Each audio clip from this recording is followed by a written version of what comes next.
Well, I remember in particular one experience that it just stuck in my mind because it was so much fun when we did a felting workshop. And this was not part of a class or anything. It was just something we did on the weekend. I remember it being very cold in Davis that day. And we worked outside of the design building, the old design building. And she brought all this white fleece and we sudsed it and we washed it. And all these fingers were in working, making it felt. And what really stood out to me were the photographs of the felt making process with all the fingers in there. I remember I had a red manicure, which was kind of a new thing at that time, and it stood out. And it was she just made it so much fun to have this really experiential learning experience to make felt. And that was one of my fondest memories of being her student.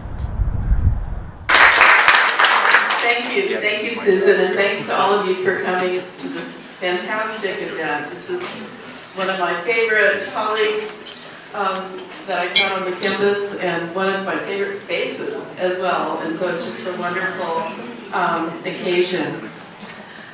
When Joanne arrived in the late 60s, the collection was a handful of objects in an Everson closet. And I actually want to talk to you about where that was. Oh, yeah. I remember. Yes.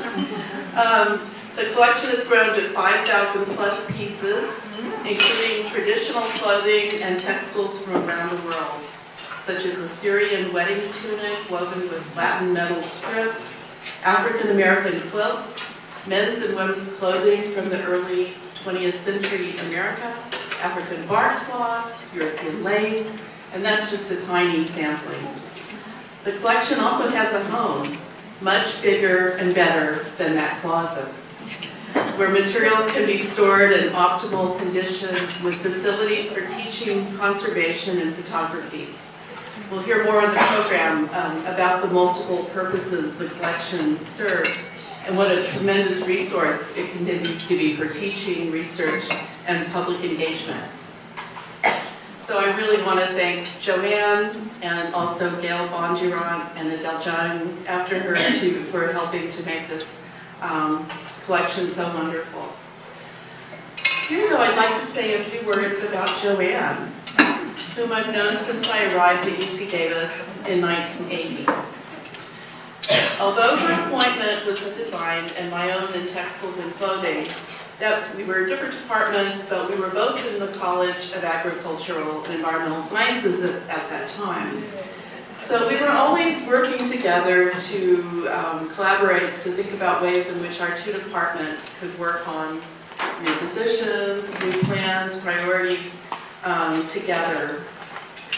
And I got to know her values and her passion, which I share, for clothing as a basic human need that contributes to the quality of everyday life. I've always admired her creative work, her curatorial ability, her research, and her amazing analytical ability, her writing, and her way with words. So two examples come to mind. I don't know when she said this, these things, somewhere between 1980 and 2002, I'm sorry. So somewhere in there she said these things that have stuck with me, and I think of her a lot, and I'll let you know how that happens. So one fall day I received a note. I think it was like an email, but it was actually more like a literary masterpiece from Joanne. She had just driven through the Central Valley during cotton harvesting season. She waxed, do you remember this? She waxed poetically about cotton floating across I-5 and piling up into fluffy, cloud-like formations on and around the freeway. She reflected on the importance of cotton in California, raising a whole host of critical issues pertaining to the economy, the environment, and social justice. I think about what Joanne wrote every time I drive to Southern California, and whenever it's in the fall, I try to drive instead of flying so I can see the cotton. So that was one of our kind of connections with, at that time, agriculture. Another memory has to do with something Joanne said sometime back in there about how textiles and fashion studies get kind of positioned politically in the university. It went something like this, and I'm going from memory here, but I know she said something to this effect. Textiles are like weeds. They're basic to the everyday experience, personally, historically, culturally around the world. Even when they're not highlighted or supported by the university, they're going to pop up somewhere on the campus. And indeed, they do. Textiles and fashion studies, it happens in various departments, various colleges. It's happening a lot right now in the humanities, from theater and dance to Asian American studies to French and design, of course. They can't be stopped. They're going to come up. They're there on the ground just waiting for the next opportunity to emerge, because they're part of disciplines and fields across the entire university, and they're the foundation of what it means to be human. Thanks to Joanne and her vision and perseverance leading to the development of this remarkable collection, textiles and clothes have a permanent home on the UC Davis campus. I'm so delighted that the collection will be named in honor of her foundational efforts and contributions. Thank you.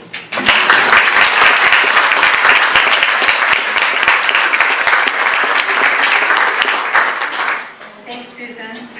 At this point, I'd like to tell you a little bit about Joanne. Joanne Stabb is a designer, author, and lecturer focusing in the field of fashion and wearable art. She served on the design faculty here for 34 years, from 1968 to 2002, teaching clothing, fashion, historic costume, ethnographic costume, and contemporary wearable design. Her creative work has been exhibited throughout the United States and internationally in Austria, France, England, South Korea, and Australia. Joanne essentially started the textile and fashion curriculum in the Department of Design. She captured the zeitgeist of the 1970s wearable art movement and brought that creativity into her teaching. She also helped propel the field through critical writing, curating exhibitions, and producing the groundbreaking video series, Wearable Art from California, which became a basic resource for almost every university teaching textiles and fashion. Joanne encouraged students to think about the surface design and structure of a garment, as well as the relationship of historical and ethnographic costume to contemporary design. She understood and championed the value of studying actual textiles and artifacts, which led to her role as the first curator of the design program. I'm also an alumna of the design program. I received my MFA in 1996, and while I was a student, I took Joanne's graduate seminar on criticism and writing. It was especially challenging, and Joanne would probably say I was a big troublemaker in the class, because I was always asking her to extend the deadlines and telling her there was too much work. Yet many of her redline comments stick with me to this day, and they've empowered me to publish my own articles and essays. And one comment in particular, where I wrote the word imbibe instead of imbue, it continues to haunt me because I can see Joanne's raised eyebrows. Like, what did you mean to say? What did you really want to say here? So I was hired in 2004 to replace Joanne's position. And while I joked that I had some pretty tall shoes to fill, literally, it really was true. And I know I've worked hard to continue Joanne's legacy and tireless promotion of textiles and fashion. Last year, I had the pleasure to co-curate the Image of Fashion, A Photographer's Legacy, with Joanne, which brought together garments from the design collection with photographs by Paul Hollingshead for an exhibition at the UC Davis Design Museum. It was a lot of fun and a really wonderful experience, and above all, Joanne has the best sense of humor, so of course working with her is always fun and funny. Joanne continues to lecture, write, publish, and produce creative studio work, and I hope I continue to have the opportunity to work with her. Now, to tell you a bit more about the design collection, I'd like to introduce Adele Zhang, who received her MFA in 1999 and is the current design collection curator and manager.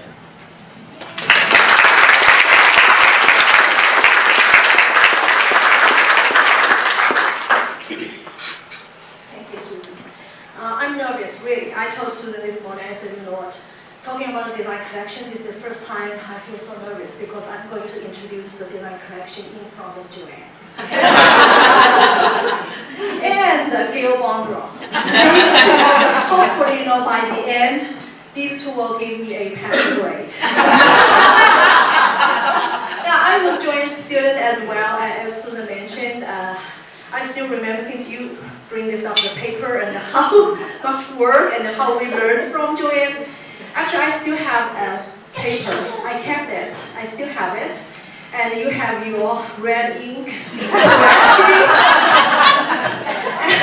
Pretty much filled up the whole page. That was my first MFA seminar paper. At that time, I came here. I was still taking the English as second language class on campus.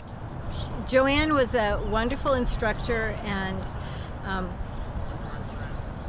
she was very open and friendly, and I liked to make jokes, and she got that I had a sense of humor, and her sense of humor was maybe much better than mine, but it made going to school fun.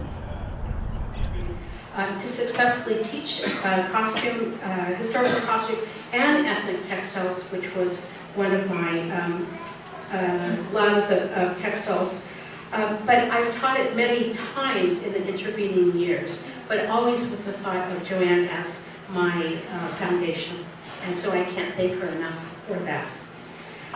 Those were building blocks on which to build a career, and I think that that's happened for many of us here, that we had our start here with Joanne. And I also have to say that I must thank her for believing in a young Mexican-American woman such as myself that came from, humble circumstances. But still somebody believed in me, as did Susan Kaiser, and allowed me to excel and to be my best. So from the bottom of my heart, I thank you. I think that UC Davis is so fortunate to have had Joanne as a guiding force in design for many years. And in naming the collection for Joanne, it rightly will be associated with her in the future, and will be an inspiration for many generations to come, students to come, and I thank you very much.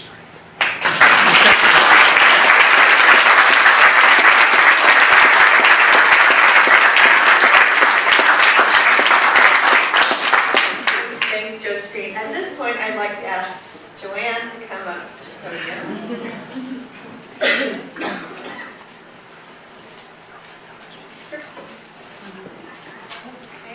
So, we speaking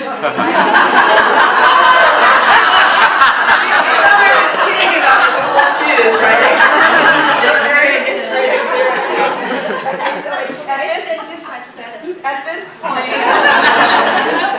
we'd like to present the plaque that will now go on the wall of the Joanne C. Stabb Design Collection.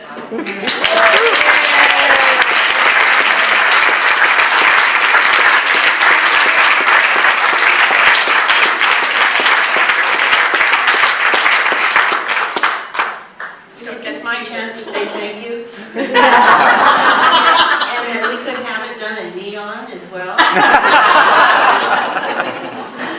like it. So I'm just jumping in here because I know everybody's getting restless. And my little grandchildren that are going to be applying to UC Davis, I don't want their reputation spoiled.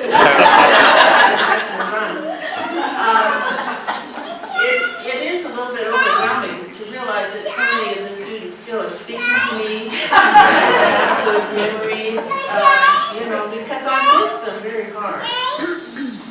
We'll be right with you. I worked them really hard and made them write blue books, essays. It wasn't just, I had to try to make full sentences, all of that. Slide identification. And I think they did learn. It sounds like it. It's thrilling because to teach this history of costume from day one, first fig leaf on, is a lot of information. So it wouldn't really have been as much fun or have happened in the same way without some very special people. This is what I'm known for. Crybaby. First of all, Catherine Westfall Rosbach, who was here and holding her own when our little graduate students from UCLA dribbled up here, Tom, Gwen and myself, were recruited, and we said, well, where is Davis? We had come up for an all-university arts festival, and it was so quaint in this little bus coming up from UCLA and driving around and thinking, oh, it's very flat. Really profound recognition that this was a very different place. And because it was spring break, we kind of had the run of the place, and nobody had locked their bicycles, so we very carefully borrowed some bicycles. We returned them. And we thought, you know, this is a very different place than UCLA. And both Tom Witt and I were hired almost as of that moment. The instructor that came with us, Archie Fetty, in interior design at UCLA, knew Marianne Morris. And I remember I was in a student film festival as an audience member watching this, and they had a shower scene, and it was really intense. I will go no further. Archie Fetty came in and tapped me on the shoulder. She said, come here. I said, no, I'm busy. So she said, no, I want to introduce you to somebody. And she introduced me to Marianne Morris, right on the spot. And Marianne they had some openings, and she said, well, we'll be in touch. And I said, oh, I have another whole year. I can't possibly, I'm not available yet. So she said, well, you better hurry up. And so I did. And so I came to Davis, kind of stumbling into a split appointment with Textiles and Clothing and what was beginning of design. And Catherine Westfall was the head of design, as much as she could ever admit being an administrator. And she set the tone, she set the stage for this wonderful, fun interaction. Dolph Patelli was hired on the spot as well. Weren't you right at the beginning? Yeah. And it was this chemistry between all of us. Richard Richeau, Hal Nielsen had been here a while, but we broke him into the real spirit of things. Listen up, it's going to be and there was this great rapport and just sort of establishing our areas and dreaming up new courses. There wasn't much of a curriculum to begin with, but we did our best to expand it. And the students started coming, and very wonderful creative students who didn't know they had any design ability. So it was this a wonderful interaction with faculty and students and staff and people who had been students that became staff. Gail Bondurant, wonderful organizational skills, the very thing that I was lacking. I could lecture and I could remember, oh, we want to show this and that, but it was Gail who took such good care of our first little beginnings of the collection, and she could find things again. And It's called a database. well, the database replaced the card catalog. This is way back in the dark ages. She can repack things beautifully, you know, and pull things just at the right moment for the courses and display them. So Gail, you were really key and such a pleasure to work with.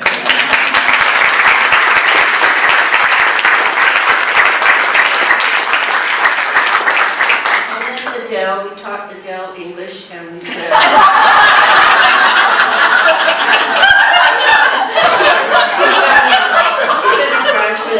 and I remember establishing her graduate installation, her show, she was balancing herself up on the pediment. And I said, oh, Adele, I think you better find somebody to help you. But everything worked out. She has a wonderful family and has been a wonderful caretaker of the collection, manager as well. The same great organizational skills. And then there's Barbara Mulroy, who did such a fabulous job of recording our artifacts, putting them in their best light, fabulous photography. So it's this team effort that really has created and valued the collection. And I appreciated all of that so much. You made it fun, Joan. Yeah, well, I tried. And the final confession, you know, it's really wonderful to be recognized and somewhat rewarded for what other people might find as a problem or a shortcoming or a bit of an addiction. Obsession. I'm so glad you haven't reported me to Porters. Very borderline. Just sort of establishing our areas and dreaming up new courses. There wasn't much of a curriculum to begin with, but we did our best to expand it. And the students started coming, and very wonderful creative students who didn't know they had any design ability. So it was this a wonderful interaction with the faculty and students and staff and people who had been students that became staff. Gail Bondurant. She was wonderful and very entertaining, and also had such a wealth of information and was very excited about everything. So that excitement always crossed over to me. So I was always engaged. She was my advisor as well, and she just was very fabulous. I tried. And the final confession, you know, it's really wonderful to be recognized and somewhat rewarded for what other people might find as a problem or a shortcoming or a bit of an addiction. Obsession. I'm so glad you haven't reported me to Porters. Very borderline. And I can only get more space for my own stuff at home and build that by donating. So it's been a perfect combination of people, artifacts, a love of art, a wonderful sharing of all of that enjoyment and talent, and all the talented students that we've had that have gone on to wonderful careers. Just fabulous. So thank you very, very much.